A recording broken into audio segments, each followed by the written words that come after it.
Here we are. We are live. Yay. We're here, everyone. I'm going to give everybody a couple minutes to hop on. I'm here with a new friend, Sarah McCormick. How are you? I'm good. How are you? I'm good. I'm good. Happy Mother's Day, belated. Thank you. You too. So I have this series. I'm gonna pop into Facebook real quick and try to tag you and your business, which is super exciting. I hope there's no like echo while I do this, but we'll try.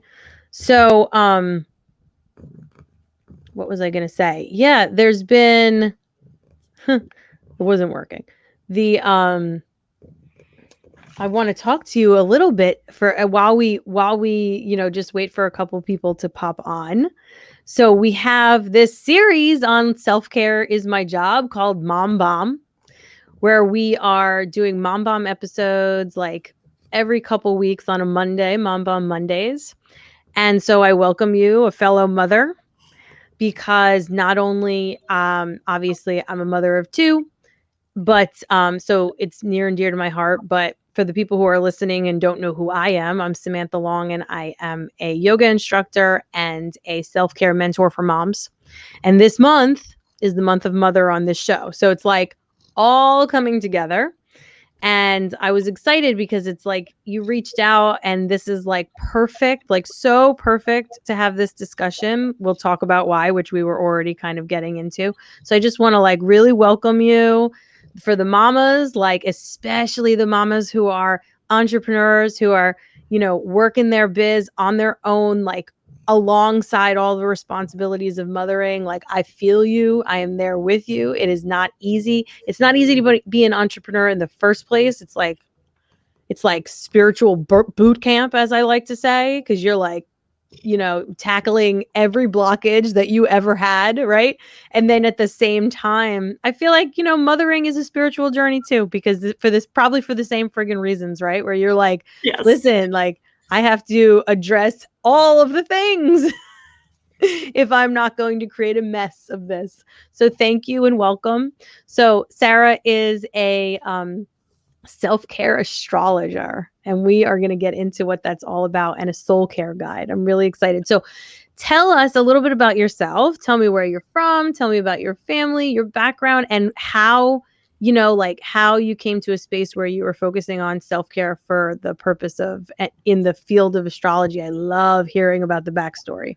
Yeah. So I'm Sarah McCormick, and my business is Bella de Luna, and I'm in North Carolina, and I have been doing this work since 2012. And originally, it was just kind of astrology, like just I liked astrology. I've always liked astrology. Like as a kid, I would always like grab the paper to like look at my horoscope every day. Or there was even like way back when landlines were a thing. I remember there was like a number you could call every day to like get your horoscope. Oh my God, I totally remember that. Yes. And so, but for me, the journey of weaving self-care into astrology and really deepening my own personal relationship with self-care happened after I became a mom. Because like, I know you hear people talk about becoming a parent and that transition, and what being a parent means, but you don't really get it until you live it. And it is such a journey. You discover so many layers of yourself. And for me personally, it definitely fairly quickly became apparent that like self-care had to be a priority for me. Otherwise, like my mental health, my physical health was just declining to the point where it was interfering with my ability to like be a parent.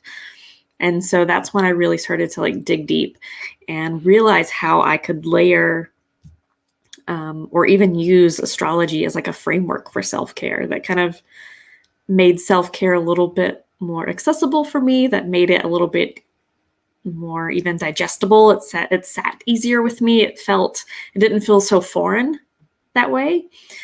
And so that's something my son is 2. And so the it's evolved and deepened as like he's gotten older, and we've kind of gone on this journey together, and I've learned even more. I feel like every day every day he helps me learn something new. And yeah, that's where I am now, is trying to kind of take what I've learned and kind of share it or teach it with others. So, self-care doesn't seem this like big, scary concept or something that's unattainable. Because a lot of times when, everyone talks about how you need self-care, but a lot of times the practicality of that and figuring out actually how to apply it and how to actually make it work for you can be tricky, for a lot of different reasons. And so that's part of what I see is my kind of sole purpose, is to help people find that avenue, that path of self-care that works for them. Yeah. Yeah. It's so important. And like, just applauding you over here for a moment for like being that inspiration, because, that's where I'm at too, where it's like, listen, is it perfectly applied every single day? No, absolutely not. Of course not. But if I can do one thing, I will be the example of the mother specifically who figures it out, even if it's half the time, like who figures out how to prioritize my wellness, whether it is getting ahead of it, whether it is for the purpose of self-preservation, or whether it is just in the moment self-soothing, because we really need to come at it from both angles and like have a system in place, because mothering is hard. It is hard work, especially, and it doesn't matter, I just coming up for me right now. It doesn't matter whether you're a stay-at-home mom or whether you're a working mom or whether you have a side gig or whether you're a small business owner, or what doesn't matter, because either way, we're all working mothers, first of all, because, if you're, I've done it all, by the way. I've done every one of those I've dabbled in. So, so just putting that out there, the fact that there needs to be like something in place that's just for you. And what we were talking about right before we popped on, I love that you're sort of like couching it into this approach of like aligning it with your astrological sign, or with the moon phases, or anything, anything that you can do to make self-care either more accessible, like more accessible as far as what you're going to choose to do, or even if it's more appealing to you, right? Like it's something that draws you in because you're like, oh, I freaking love astrology. I love horoscopes, like, or I love all this stuff I'm hearing about now about the moon phases and moon magic, and I'm totally getting into it. Perfect. Whatever sparks you, because the thing is that it doesn't matter what it is. Jump into something, because it's immediately going to send a message within that prioritizing yourself is okay.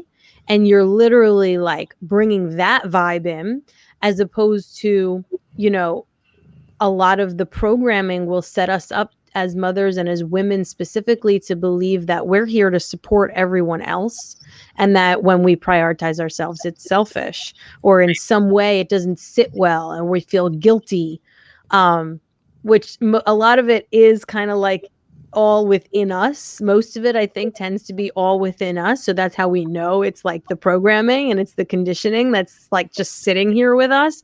But as soon as you jump into something, you start to soothe that inner critic, that inner, picking up the bat and beating you up voice that's going, who the F do you think you are? Putting yourself, who the F do you think you are, leaving your kids with somebody so you can go to the gym or whatever it is. So we need to just jump in. And if this makes it more accessible, then I freaking love it. I love it. So, this is what came up for me, because I had such a similar, I feel like I have a very similar story to yours, where, before children, I was in corporate America.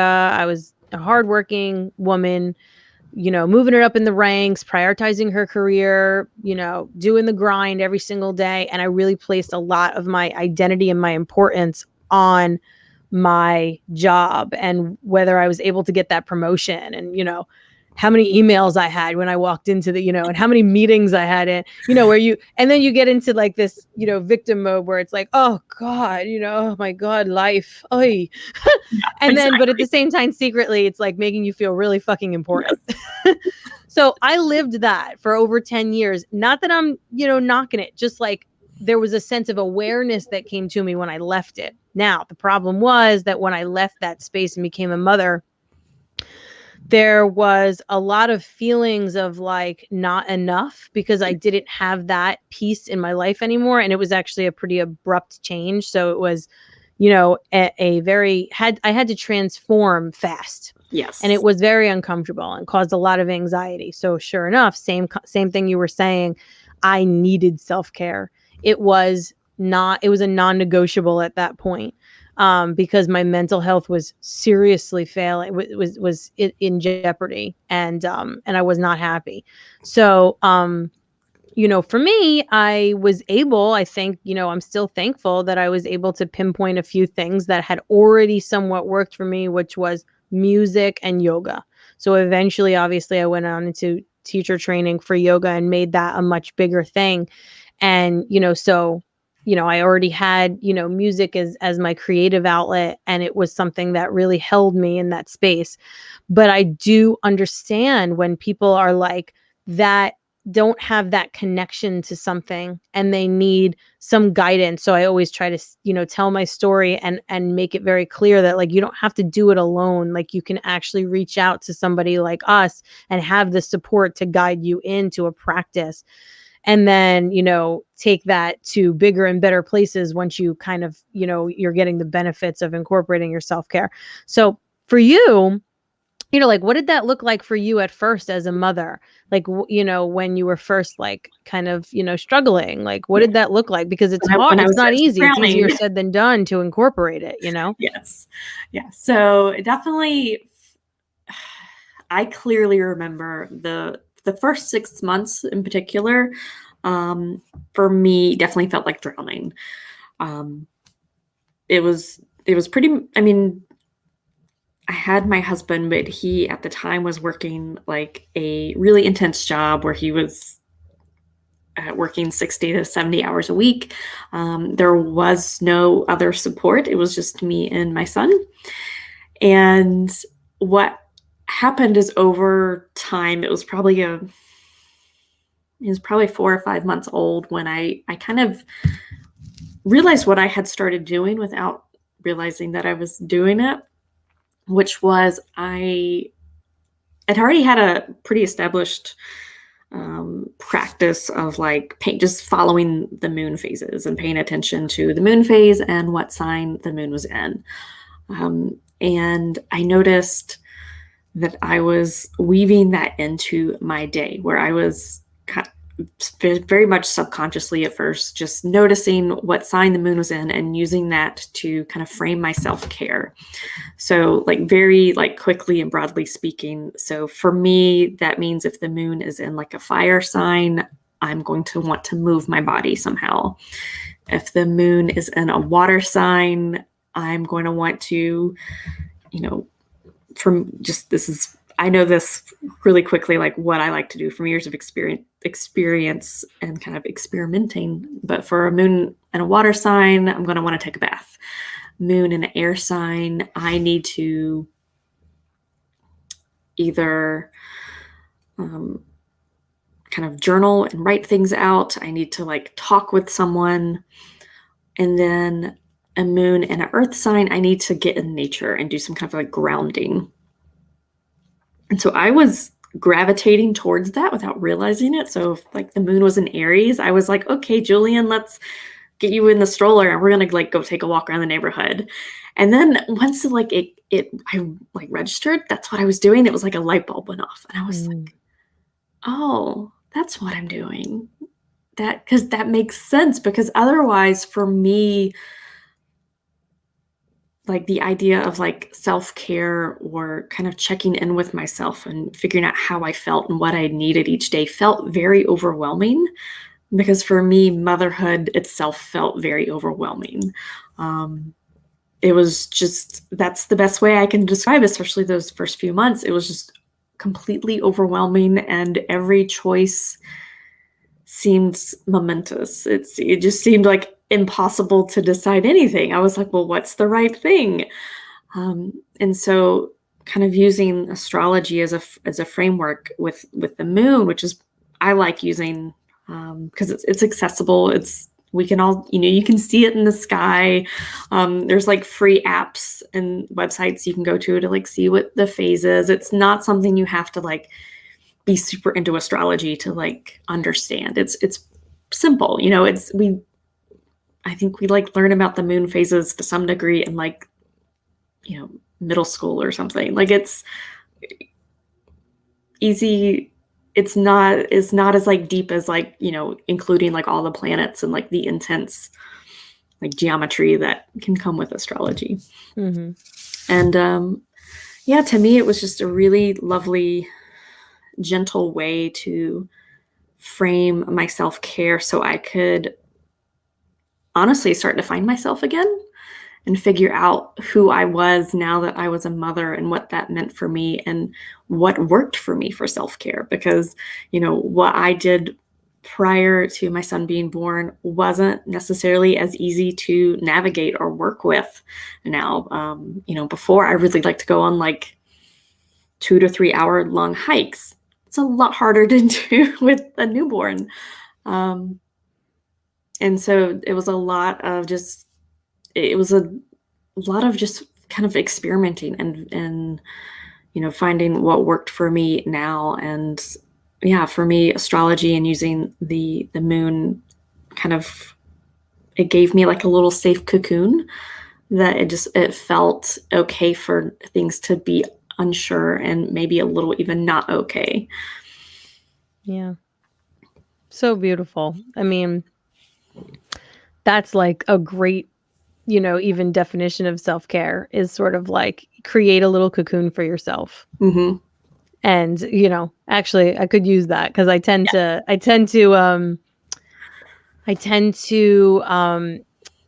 try to inspire people to create like a self-care toolbox for themselves, like where we're talking about, like we were saying, things that are for self-preservation and things that are for self-soothing.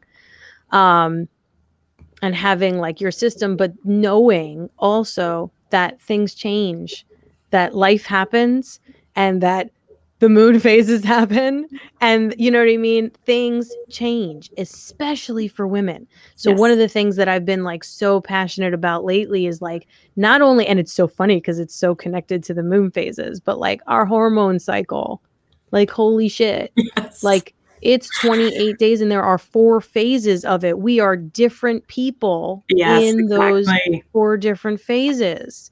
You cannot compare yourself in the luteal phase to where you are in the menstrual phase. Like you can't.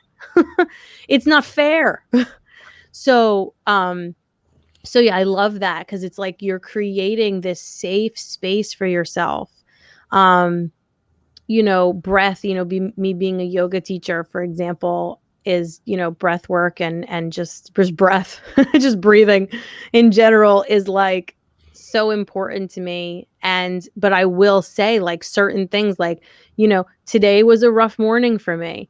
I was able to come back to it. Breath wouldn't do it. I needed my oils. And it's like funny because I was like, the oils were like on the back burner for a while. Like, they weren't doing the trick for a while, but they came back because, it's just like, so I think that it's important to note that when you do create this sort of container for yourself, you're sending that message inward that says it's okay to prioritize yourself, but you're giving yourself also this permission to like be connected to whatever you need to be connected to in that time period, that day, that month, that week, whatever it is.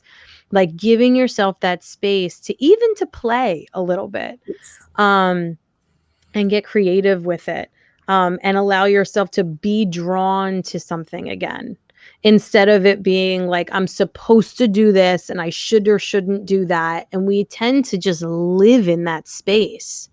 And that's where the guilt and the expectations of the outside world come in and tell us, oh no, like, you're supposed to be doing this, which means that at the end of the day, you don't really have time to you either don't have the energy or don't have the time to prioritize yourself. If you stay inside and try to check off all those boxes, it ain't going to happen.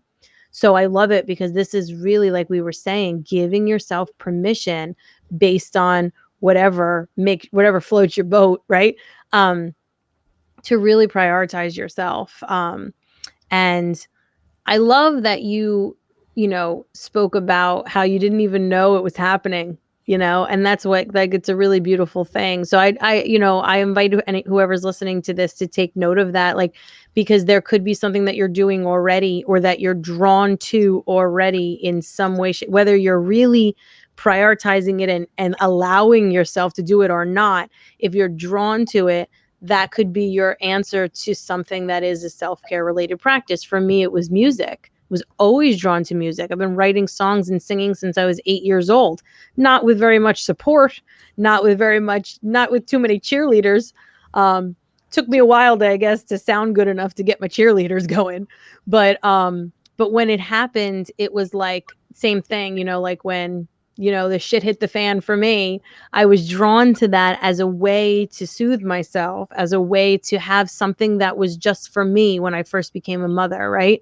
So, and then not realizing until much later, actually, that thing that you're drawn to, that's the answer. It doesn't have to be, and it doesn't have to be your job, and it doesn't have to be, you don't have to make a job out of it. You totally can, but you don't have to make a job or make it a moneymaker or put the pressure on it. That could be your self-care practice. That could be something that makes you feel like in the moment that you're doing it most like you, which is what music does for me, right? Like I'm literally singing and I'm like, oh, I feel I'm so me right now. Like there's nothing else going on. It's just me belting, right? Probably. And my daughter in the background going, so loud, mommy. Anyway, so that's what's coming up for me right now is like, if you're drawn to something, that could be the answer and you don't even know it's happening. Yes. So what phase is the moon in right now? Or what phase and what sign is it in right now? And what does that mean to us? Yeah. What could that mean to us? So the moon is a waning crescent right now. It's actually today and early tomorrow, the very last part of the moon cycle. And it's in Taurus. We actually tomorrow we'll have a new moon in Taurus. So we'll begin the lunar cycle all over again. And so basically that means the kind of the energy right now is that of waning crescent is kind of a going inward time. It's I kind of think of it as, like when bears hibernate in the winter and they literally go in a cave. Well, I'm assuming it's a cave, in a cave before, the spring where they have to, expend all this energy. So they go inward to hibernate, to rest up. It's the same kind of concept with the waning crescent moon. You go inward. It's a time of like rest and reflection before the lunar cycle begins again. And you kind of have to, on a metaphysical level, expend energy. And then with it being in Taurus, that's an earth sign. So it's very grounding. You might feel the need to kind of be in nature, or really the need to slow down, because Taurus likes to take things slow and steady. If you've ever seen like a cow in a field, they plod along very slowly. They don't move quickly. And it's a sign that really enjoys beauty and likes to be surrounded by beauty and appreciates just the beauty and like the finer things in life. So, it's a good energy to like make sure you're, eat a good meal, do things that feel kind of sensual or luxurious to you. So yeah, that's today. And then tomorrow will be a new moon. So that's, it'll still be in Taurus. So it's that same kind of slowing down sensual energy, but the new moon is a time of kind of mindfully setting your intention or your goal for the month ahead. So it's a good day to make some space to kind of think about what kind of dream is calling to you, what you want to maybe call into your life or bring into your life over the next few weeks, and really kind of sit and visualize that and kind of let that vision crystallize. And for me, it's all about getting into the emotions behind that goal or that intention. Because to me, that's where the magic of everything we do is. It's our emotions. I think our emotions and how we feel is where our magic, our power, our magic lies. And I think that's what is so important about self-care and being able to understand that self-care isn't a prescription. It's not one and done. It's not, oh, I figured out this one thing that works for me, so this is what I'm going to do every day, and that's always going to be my self-care. You have to be willing to check with how you feel and figure out, based on how you feel, what that might mean you need, and be willing to be curious and explore and play. And I think using the moon as a framework for self-care is a really lovely way to kind of start to do that, where it doesn't feel overwhelming. It doesn't feel like you almost have like a guide kind of walking you through. You can kind of look to like the moon as your guide to like be like, okay, well, today the moon is doing this, so why don't you try this today for your self-care and see how that feels at the end of the day. See if that like did something for you or resonated, or just how that made you feel. Yes. It's so important to have a system for that. And I love how you were saying, just sort of elevating the importance of your emotions, because like we were saying, like, prioritizing your self-care is like giving yourself this safe space. I think we're, also conditioned, like even the word emotions. Like I think that literally the word emotions or emotional or whatever has like a negative connotation, or like will literally be triggering to people. Yes. And it sucks. It sucks that, this is the patriarchy that we're living in. Like we're kind of we're on the way. We're on the way to sort of elevating ourselves beyond it, but it's going to be a little bit of and when I say that, I don't mean, just sort of, poo-pooing like a men-led, society. I'm just saying that there's a feminine energy to the things that we're talking about right now. Right. And feminine energy is also, trigger warning, I guess. Like, but yeah, so like everything should have both. Like everything, so like we should be open in every single situation to drawing upon that feminine energy that allows us to feel our emotions, that allows us to be with them and learn from them. So I love that you're sort of connecting that, because it will, like having a practice such as this will allow you to feel your feelings, will give you that permission to just be. And I think, since we're talking about motherhood this month, and I'm sure you can relate to this, like it was once I slowed down, which took longer than I'm happy, like really much longer to really embody that ability to let go of some masculine energy that was overexpressed and really slow down. Not even just and the benefit of that, of slowing down and embracing more of my feminine energy, not fighting the fact that I am a person who really does like to feel my feelings and really does like to discuss them and be with them. And no matter how many eye rolls I get about it, I'm still that friggin' person. Nothing has changed. So really embracing that instead of pushing it away was connected to it was all connected to my ability to slow down and embody that part of the feminine energy. And then also to be more present because I'm slowing down. And what happened when I became more present? I was a better mom. I was being a better mom. I was opening my mind, my heart, and my soul to my kids and really being there, as opposed to trying to perfect motherhood and to form this perfect person and to do all the doing. Yes. So it's important to bring that piece in of like, that's what, and I love it because like I said, you also call yourself a soul care guide. I think that is a lead in to like maybe talking about a little bit about that, about what you mean, by that, because it's like, yeah, I mean, that's what I've been tapping into lately is like, oh God, there's just so much more to self-care. There's just so much more to it. It's not just about going to the gym and your bubble baths and like it is about remembering yourself and like really, really nurturing yourself Yes. on potentially on a very deep soul spiritual level. And it's so important. It really, really is.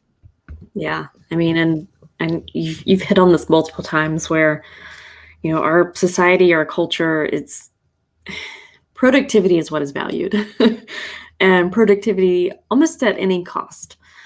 And that is so damaging, and it's so hard to get off that hamster wheel once you've kind of got on it and you're kind of in that, basically that dopamine cycle, because you get that hit of dopamine from basically, being an overachiever and connecting your worth with your goals. And it's really hard to kind of rewire your brain to not to figure out to not need that dopamine hit from your productivity, from your goals, from all of these outside things, and to kind of turn the lens around so you're actually looking inward instead of outward. And to me, that's the core of what I do. Like if you went and looked for it right now, you wouldn't find it, but I have a program that is basically developed to help women walk through that process of using astrology as a framework to uncover who they are, to pull back all the layers, to get past all the noise of everything we are bombarded with every day about, hustle culture, and to really slow down and embody that soulful, nurturing, feminine energy that we are desperately missing, a lot of us anyway. And I'm actually like working on translating that from like a one-on-one program into a book format right now. That's what I'm kind of doing behind the scenes to hopefully help reach even more women, to help it, make it a little bit more accessible. Because I feel like that's what's missing. That's, even if we know, okay, I need to slow down, I need to recognize that this, hustle culture or emphasis on productivity is not good for me. It's not how I want to live. I want to live more in tune with the seasons and be in touch with myself and really develop my intuition, because I feel like that's part of when you slow down, you get more in touch with your intuition, because I think we all have intuitive gifts. It's really hard to do that on your own. It's really hard to do that without someone holding your hand who has done that themselves, leading you through the process. Because otherwise it's really overwhelming. You get sidetracked. You're like, I think this is working, but then it's not working. And you're like, oh, I'm just going to go back to what I know, because that's comfortable, because it's uncomfortable to make these changes, to make these shifts, to, sometimes we've been living our entire lives this way, and you don't know another way. You just know what you're doing is hurting you, but you don't know how to fix it. And so it can be a long, somewhat uncomfortable process where you're really digging deep and getting to know different parts of yourself. And honestly, to me, the process of like, I almost envision it as like kind of throwing off like a robe or a coat or something, of like throwing off, tossing aside that very kind of masculine energy, productivity focused mindset. To me, that process feels very much, at least for me, how the process felt of becoming a mother, of those first few months of motherhood, and like being like, oh, I'm overwhelmed, but I'm figuring this out because I have to, because I have no choice, because this is where my life is going. I'm on this path. And so to me, there's a lot of parallels there, which I find really interesting. And I think it's, from the women I've talked to, a lot of us have gone through this change where we've discovered this part of ourselves because of motherhood.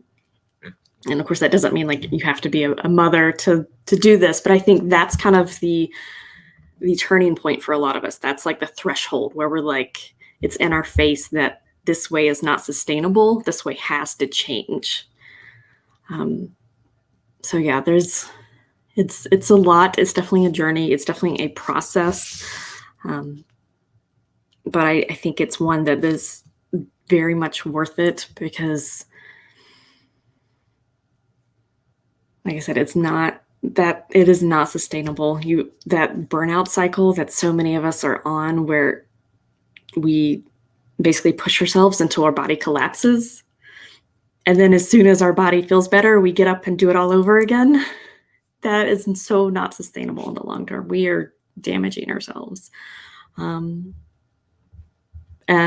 as a parent, I know I don't want to teach my son to do that. Yeah. So that's kind of what I remind myself each day is, by showing up for myself and making sure I'm making my self-care a priority, I'm showing that he needs to do that for himself. Because it's not just women and mothers who struggle with this. It's men as well.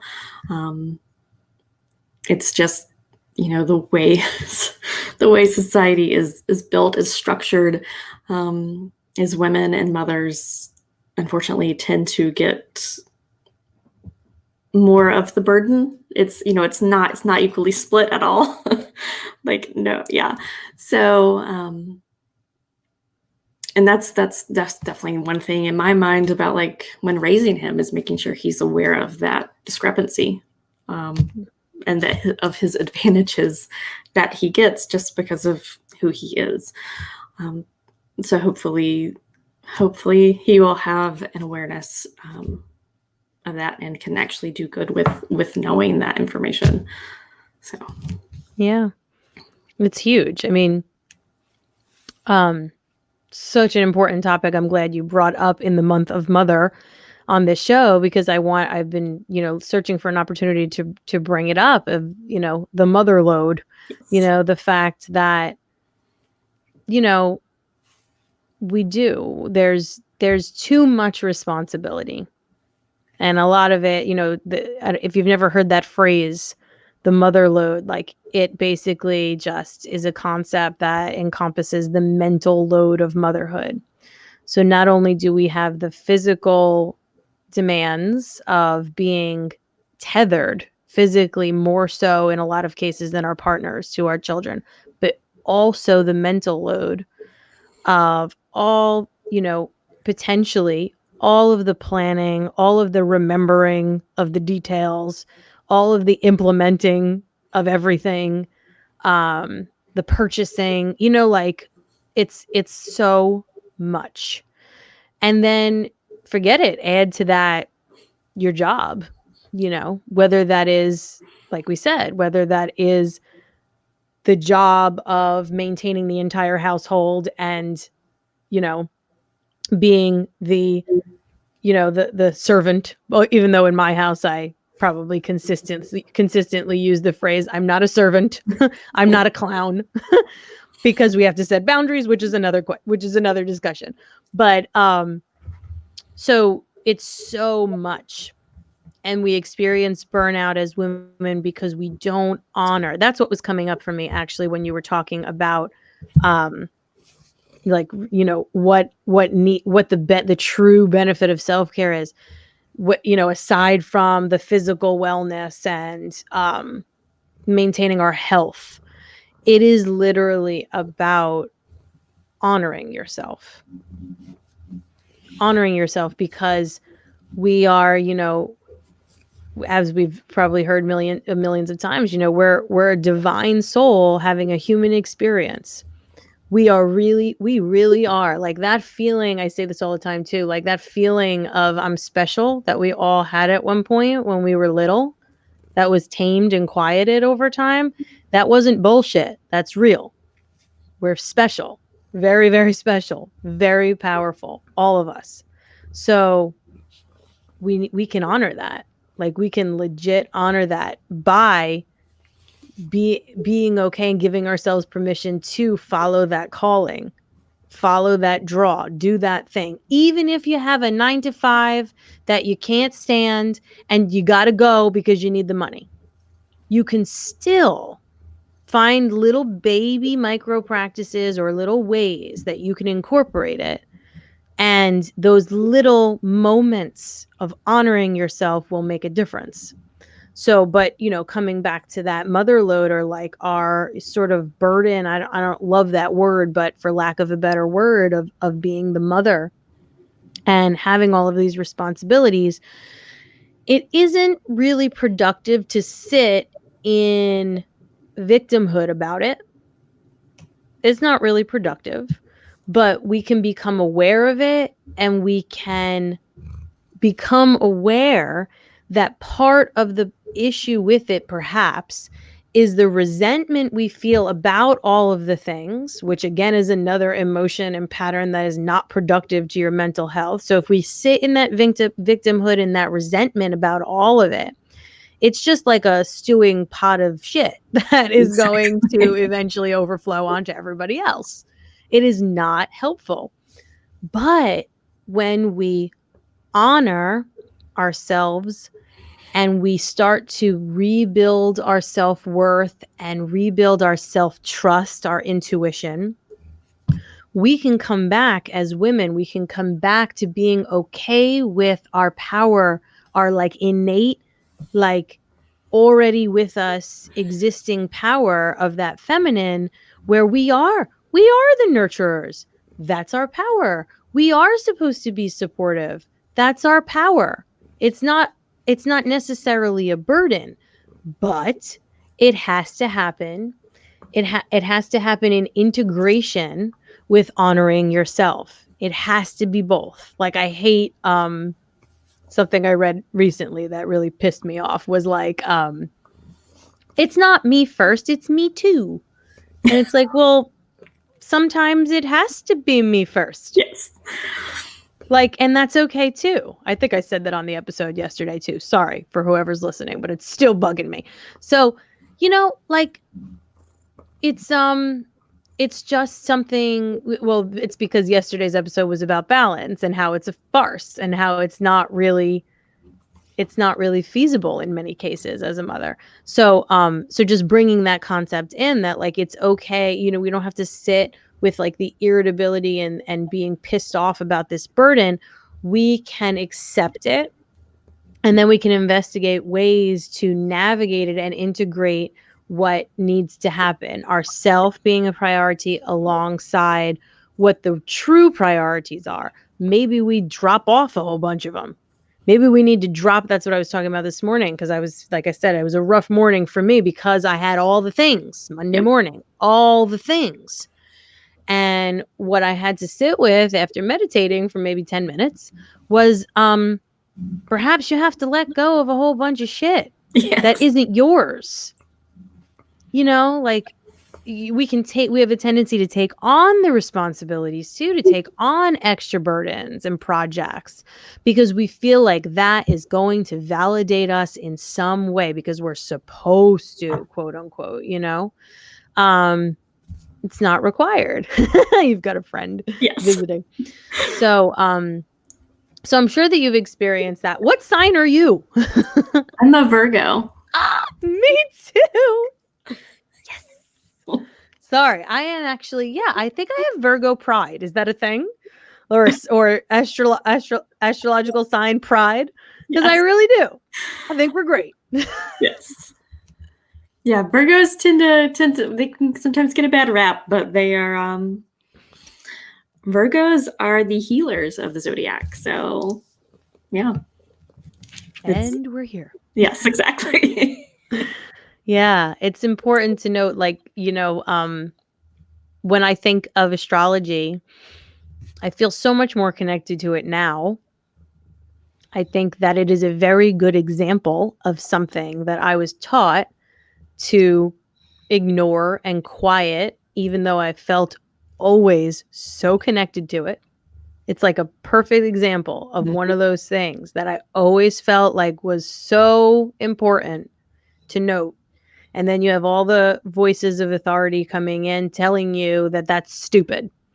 And that, again, all that really matters is go to work, stop talking about all this nonsense. Yep. Go to work, make money, do all the things, accomplish all the things, and that should be your life.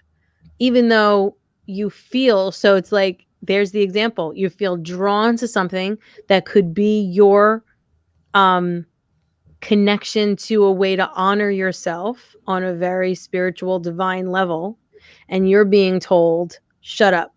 Yes. That's stupid. Mm-hmm. There's the example right there, right? Yeah. So that was my experience as well with astrology as a child. So yeah. I remember I do, even we're talking about intuition for a second, that also, because you have the in every area there's going to be people and groups that will give it a bad rep, right? Even for, for example, I used to do wine tastings for an MLM company, and now I'm actually working with a new network marketing company, which, even though I didn't think that was going to be part of my cards, but I am. So, like in every, like it's a good example. Like in every one of those, there's going to be some people who are going to give it a bad give that whole, like, create the stigma around that industry. It's the same thing with like wellness and healing. Yep. And like the spiritual world, the spiritual arena, you're going to have, situations that are going to paint a bad picture. It's literally for everything. So if we could all just like let go of that stupidity, of that, sort of veil of perception that we have to look through that veil on everything. It's like, yeah, but there's some truth to everything too. There's beauty to everything. And if you're not drawn to it, fine. If you think it's woo, fine. If it ain't your cup of tea, fine. But if you are drawn to it, if it feels good, please stop shutting it off for yourself. Yeah. Because somebody told you somewhere along the line, or because you had one bad experience, or whatever it is. It's even like that with therapy. I always talk about this because I'm a huge advocate for talk therapy. And it's like, I can't tell you how many people I talk to that's like, well, I tried therapy once and it sucked and it was terrible. And I'm like, because you tried it with one person. I mean, it's going to depend on the person you're working with. Try it again with a new therapist. I mean, so just sort of couching that in that way, like, because I'm sure, inevitably there might be somebody listening who's like, I don't know, literally, like we said, literally triggered by the concept of astrology. Like, like, because somebody somewhere told you that it was not real or whatever. But how does it feel for you? Like, that's what really matters. So I'm coming back to it. Like I said, I had connected to somebody who I had several sessions with human design, which astrology is in there, which I love it. But, coming back to that, if you feel like you're drawn to it, did you experience, like, when you decided to make this like a major part of your life, like, did you experience a lot of backlash? Did you experience judgment? No, I was really afraid I would. And I remember being like terrified to like openly talk about it. But I didn't. People are actually like very curious. And I think that's, I mean, I'm glad. I think that's one thing that's kind of shifted over the last decade in particular that I've seen is astrology has definitely become more mainstream. and that people are realizing it's a tool. It's a tool that you can use and kind of like integrate into your life as little or as much as you want. And that it's not, I think for some, there's a myth that like astrology is like a religion, or you have to believe certain things to believe or follow astrology, when you don't. It's just a tool that you can be curious and open about, learn about, and apply as little or as much to your life as you want. I mean, there are plenty of people who really are into following the moon phases and working with the moon energies, especially because you can kind of do a lot of correlation with the moon cycle and a woman's menstrual cycle, and how the moon is always shifting, and our moods as women are shifting along with our hormones and our menstrual cycle. And there's plenty of people who stay in that arena and they don't learn anything else about astrology, and that's completely and totally okay. You don't have to learn everything there is about astrology to, in order to be interested in it. Like, you can just learn as little or as much as you want, and that's totally fine. And I think, people just need to follow what kind of sparks their interest. They need to just follow that curiosity of whatever it is that seems interesting to them, or that feels like it, that resonates, that like has that like tug of like, I recognize something there is calling to me. And whatever, it doesn't have to be astrology, but whatever it is that like is calling to you, that you feel some kind of resonance or connection with, you should follow that and see where it leads. Completely. And I love how you're noting that like you didn't experience as much pushback or judgment as you might have felt, because I feel like that happens more often than not. We're getting in our own heads.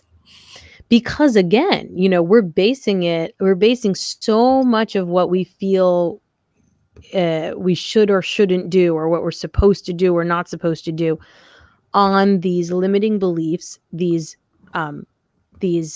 voices of authority from childhood, which might have been like one, maybe two people, right, in your life that had I like to call that game, by the way, I like to call it, here, hold my trauma. Because it's like you're literally walking around with just like this garbage opinion. And I'm not to say that like your elders are garbage people, just saying that this is garbage to you. Yes. Because it isn't yours. It's like if you gave me, something super meaningful to you that was like a plastic figurine, and I was like, thank you. I will cherish this. No, I'm not, because it doesn't mean anything to me. So, so you're holding all of these opinions and belief systems from maybe one or two people that you felt were that you absorbed all of this, quote, knowledge or truths from. So you're walking around with that, and that's your voice in the back of your head telling you that you're going to get judged, you're going to fail, that it's going to be a disaster, whatever it is. And it's rarely that way. And I feel exactly the same way about this podcast, about my company, Aligned Heart. Like, I fully believed, that there would be like, and do I get comments? Sure. But it's not to a degree that matters, because I get a lot more positive feedback than I do judgment. So it makes it, more than worth it to endure whatever comments I might get. And I don't mean comments in the comments section, by the way. I mean comments, by the people that may or may not be as supportive in my life. It's gonna be there, but in all honesty, it might feel so damn good to finally honor yourself, to finally do the thing, that it might not matter, even if it's just a little bit of that. And I love that you're like, no, it really didn't. It wasn't a big deal. Nope. I love that. So what's lighting you up right now? Like, is there something that's like, really got you going, that has you so inspired in this realm of in this space we're talking about right now? so much. Yeah, right? That's a good It's a thing. good thing. I'm like everything. Um, yeah, I think for me, so last year I released the Soul Care Planner, and I remember, I mean, I had, done courses before, I had done books before, but I'd never had something like a planner. And I remember being like, I have no idea, I don't know how this is going to go.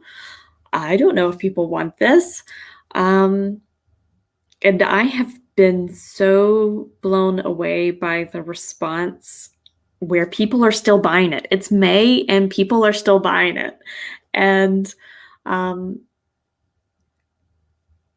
every day it seems like I'm getting a new message from someone who is telling me how the planner, which is a very basic introduction to kind of using the moon phases to check in with yourself and check in with how you feel and kind of start to weave in more self-care throughout your days and weeks. Where people have basically told me this planner is life-changing for them because it's helping them create a cocoon, create a kind of framework for their self-care that feels good for them. And it doesn't feel like a prescription or someone telling them what to do. It's more of a framework allowing them to have permission to be curious and open and play and experiment. And lately I've just been really excited about, probably because I've literally just finished writing the 20, seems so weird that I have to do it this early, but I just finished writing the 2022 version. And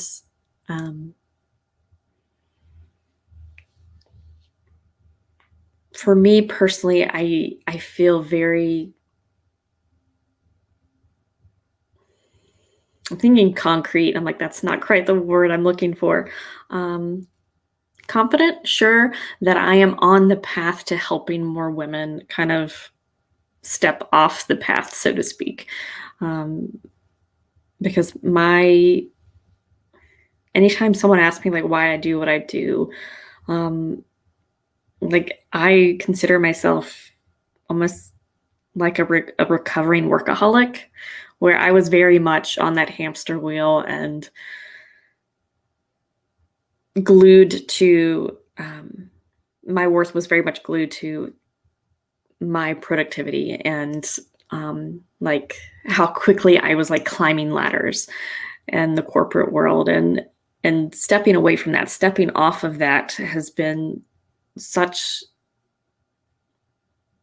a like life-changing event for me, that I know part of my goal, part of what I'm here to do is to help other women step off that and step away from that and find a rhythm, find a routine that works for them instead of that basically just uses them, because that's what that kind of burnout cycle is. It's you're using yourself, you're not like you said, you're not honoring yourself. And so yeah, I've just been really excited lately about kind of knowing what I'm like working on behind the scenes with, a couple more books and like the 2022 planner, that I'm doing the work to help more people find themselves. I'm just really excited about that. Yes. It's so great when you kind of start to get that feedback, you start to get the nudges like, "Ooh, this is happening." And that's how you know you're doing what you're supposed to be doing, That's how you know you're on the right path, and it's like, yeah, it's super exciting, and, like, kudos, like, I don't know how the last time I used that phrase, but, like, again, I applaud you, like, especially with having the little one and, like, making it a priority to get this stuff done. I'm just, putting it out there because I'm in it every day of you really have to be dedicated, but the way that dedication comes is just by, again, it's like you're your why, like you are motivated again to help women step off of that path and onto a more one that is more aligned with them, with us as a gender or as a group, right? Yeah, I'm right there with you. So that's awesome. So I want to thank you for joining me today. This has been really great. I feel like we could talk for so much longer, which is always such a good sign. I feel like Yes, the hour like definitely. flew by, which is great, which makes sense because we're totally just Virgo sisters up in here, like Exactly. connecting right now. Um, so, and I think that there's more that we could probably do together. So I love that. Maybe we should stay connected. But Definitely. again, I want to thank you. Let us know where we could find you or if you have anything that's going on currently, and I'll make sure, so we'll announce that and then we'll put it in the caption and all the notes. Yeah. So my website is belladeluna.com. And then I am on Facebook and Instagram. Both are Bella DeLuna Astrology. And, if any of if you're interested in working with the moon phases, I have the Soul Care Planner. I also have a book called Lunar Intentions that's all about working with the moon phases if you're interested in manifesting with the moon phases. And then, this is more in-depth astrology, but Mercury retrograde's coming up. And normally when I say that, people panic. So this year, actually, people panic when that phrase comes up. But this year, I actually created a really low-cost course. It's only $11, all about, it's called Mercury Retrograde Magic, because I believe Mercury retrograde has gotten a bad rap. It's not scary. It's not something to be afraid of. It's actually a way to, it's a beautiful invitation to kind of go inward and deepen your relationship with your intuition. And so I created a course to help people, to guide people through that, because that's kind of like a sub-level passion of mine is convincing people that Mercury retrograde is not something to be afraid of, because it kind of drives me crazy every time it rolls around, and you see all the memes and people are like, oh no, my life's going to fall apart. I'm like, no, it's not, I promise. So Yeah. The messaging is a major thing. Like it really is. Like when something catches, be careful, because it was coming up for me today because I saw a Mother's Day gift, because there was like, a sale of like all the trinkets and shit that was on sale for Mother's Day. And one of them said, welcome to the life where your a trip to the grocery store feels like a vacation.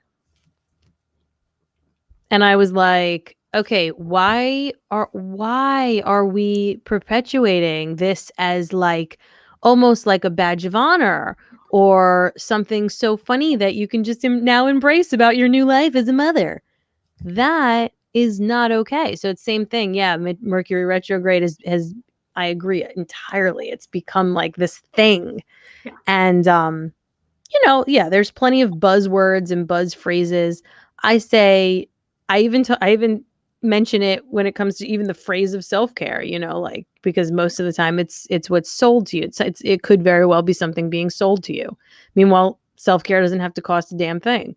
It really doesn't. So I love that you brought that up, because it's like it's so in my mind right now. So thank you. And that sounds awesome. I might have to pop into that Mercury retrograde course, because that sounds good. I feel like I've been like, just scratching the surface and like dabbling in all of these concepts for like a couple years now. But yeah, and thank you, because you kind of, again, it's about giving permission to like to dabble, but Mm-hmm. also to like, to dip your foot in, but not, you don't have to like dive into everything. And I think Right. it's important to note that, because it is a lot, and I think I might just do that. Yes. Amazing. Thank you again so much for joining me. This has been great. Yes, thank you for And having I'm me. sure we'll talk to you soon. And I'm going to end our broadcast. But of course, anybody who's listening, if you want to go on and subscribe on YouTube to Self Care is My Job, you can do that. You can go on any podcast, the majority of podcast platforms, and you'll see Self Care is My Job. You could follow us there. This will be uploaded to that within 24 to 48 hours, depending on my kids' behavior and cooperation. And thank you again so much for joining us.